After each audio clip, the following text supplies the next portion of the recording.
Au Québec, il y a un certain nombre d'auteurs qui vivent de leur plume. Au Québec, il y a un certain nombre d'auteurs qui payent pour être publiés. Bienvenue à Enquête. C'est le Far West, puis on exploite le rêve de l'auteur. Dans le sens où l'auteur rêve, on exploite sa naïveté face à son rêve. Serge André-Gué est un marginal dans le monde du livre.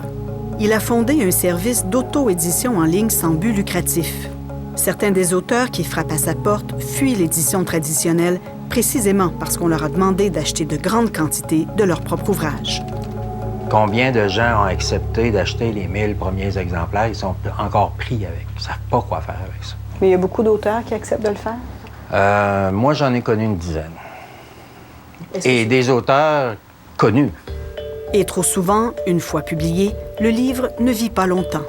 Au bout de 3 mois, après avoir célébré, pris des photos de son livre dans la vitrine du libraire préféré, on reçoit un appel de l'éditeur qui nous dit que le livre est retiré des librairies et si on veut acheter les exemplaires restants.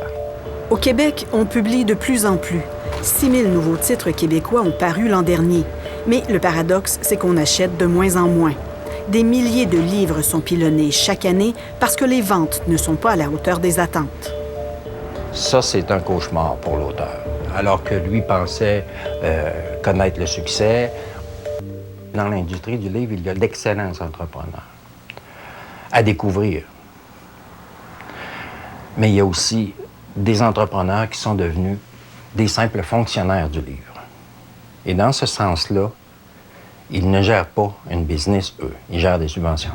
Québec a donné 6 millions de dollars en aide à l'édition en 2015, sans compter les 6 millions additionnels accordés en crédit d'impôt, en plus de l'aide considérable du fédéral.